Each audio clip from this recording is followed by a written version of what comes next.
Welcome back to the channel. This week we're talking about the AFCON, La Liga, Premier League, and next week's Champions League.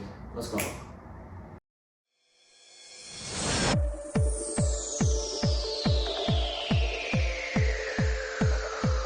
Okay, starting with the African Cup of Nations, the final ended 1-0 to Senegal after going to extra time, which Brahim Diaz missed the last minute penalty kick in regular time, which he tried to chip Edouard Mendy, but unfortunately failed.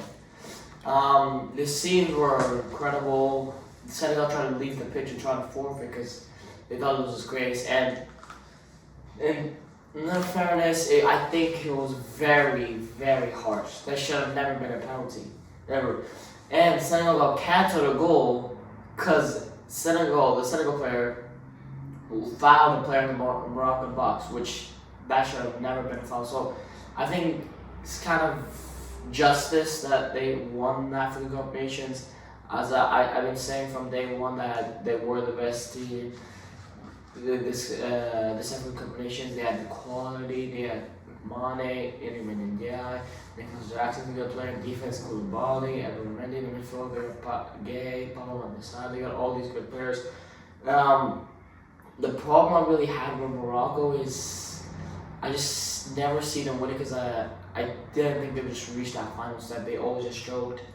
But I was still impressed with Morocco in this campaign because they were able to hold out Nigeria, the best attack in this entire African Cup of Nations.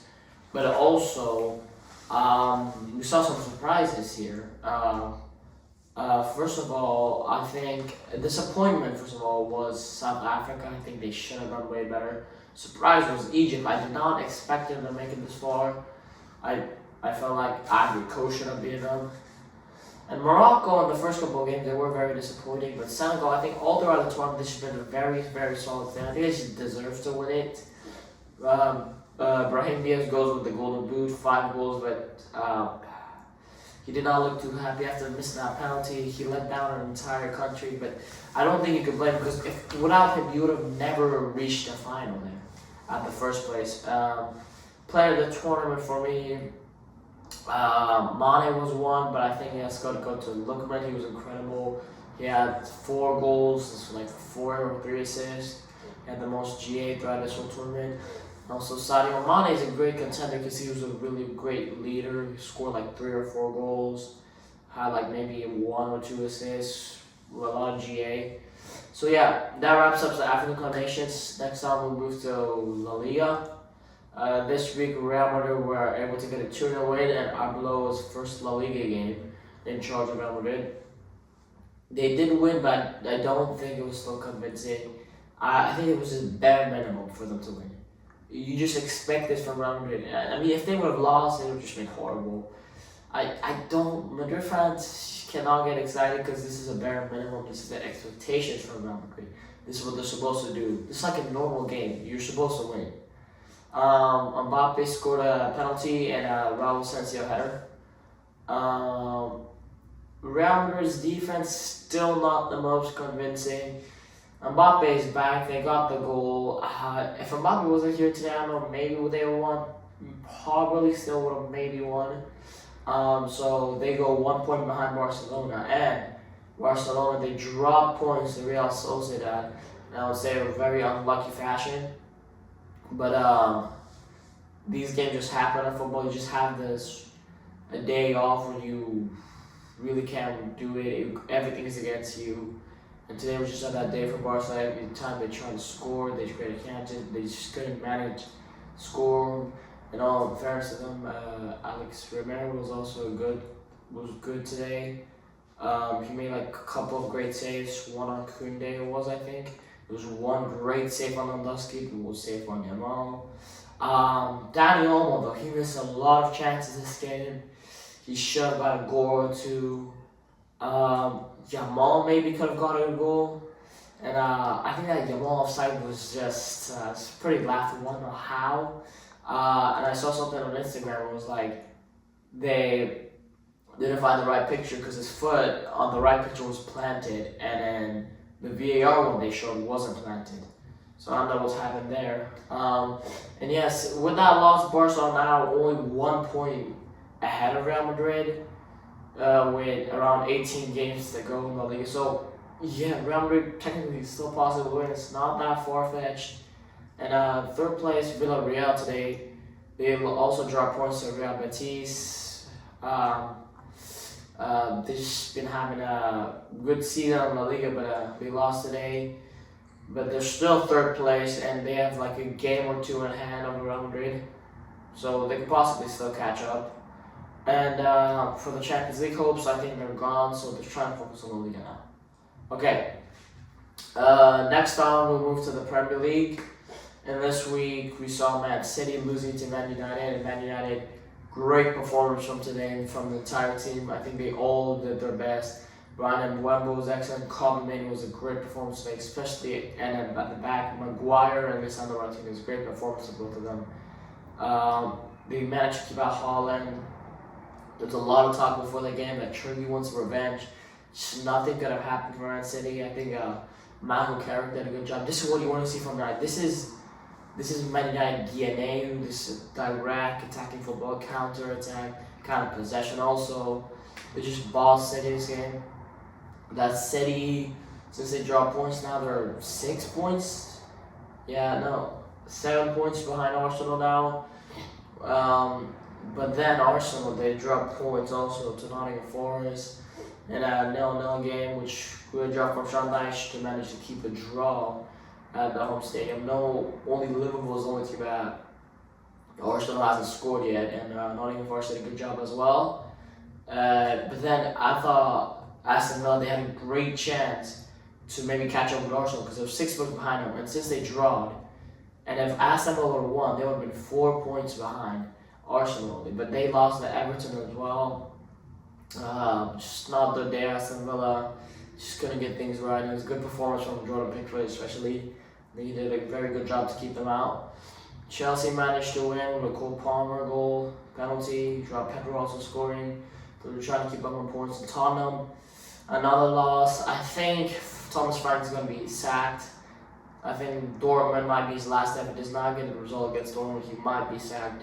Tottenham sitting 14 in the league. They lost to West Ham, who's 18 in the league. Just not very good form from Tottenham. And all the players, everyone just, their head is just down. They're really upset about these performances. Okay. And now let's move on to the Champions League. So in this week, this is very pivotal we get to see who might make top 8. There's 2 matches left.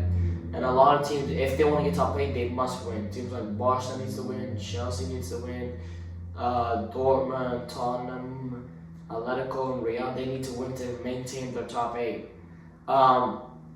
So as things stand, Arsenal after 6 games, they have 18 points. I think they have maybe 100% going through. I don't see any possible way they don't go through. Next up, Bayern. Bayern are just behind them, I think, on 15 points. Only loss was against Arsenal, 3-1 away from home. Bayern, I think they're going to go through as well. They have Union Saint-Gilloise up next. Should be easy for them. PSG, they got Sporting next. Tough game, but still should be able to win. Then we got Man City, we got Bodo Glimt, easy game. So I think the top 4 is relatively justified there. I think they should all go through to the top 8. But then there's Atalanta, which they have an easy games. Atletico Bilbao, Union Saint-Gilloise, those 2 games they have left. This week they play Atletico Bilbao at home. They should be able to win, but you never know with Atalanta. They could drop points. But they should be able to go through. These are easy games for them. And then next up we have Real Madrid, who are in 7th place right now, 12 points. They have Monaco here. Yes, I know they just got a new manager, but they should be able to do it. They should win. But then I think that these 2 teams, I don't think they're going through, because Inter Milan, they are 6th right now, but they play Arsenal this week.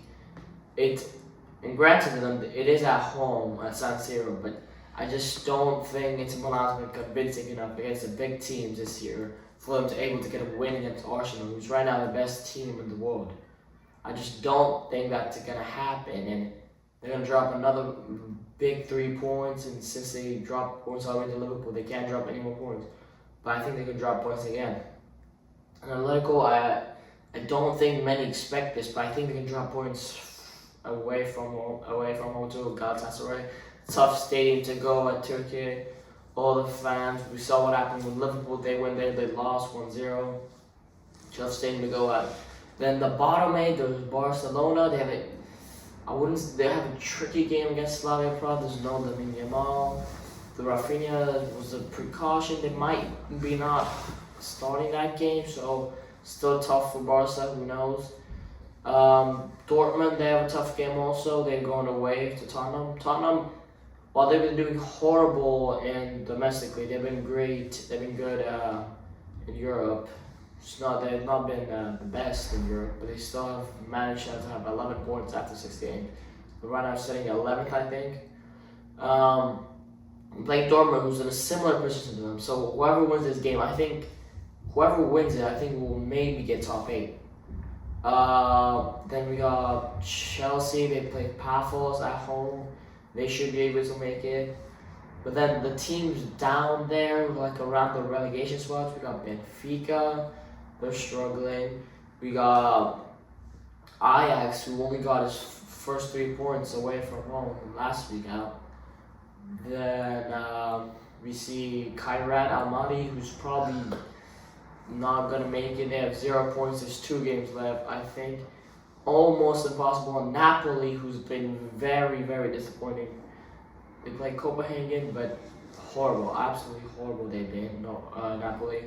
Domestically, they've been okay, but in Europe, they've been horrible. I mean, Antonio Conte's never been known for his resume in Europe, but they need to win to at least guarantee a playoff spot for them for the next round.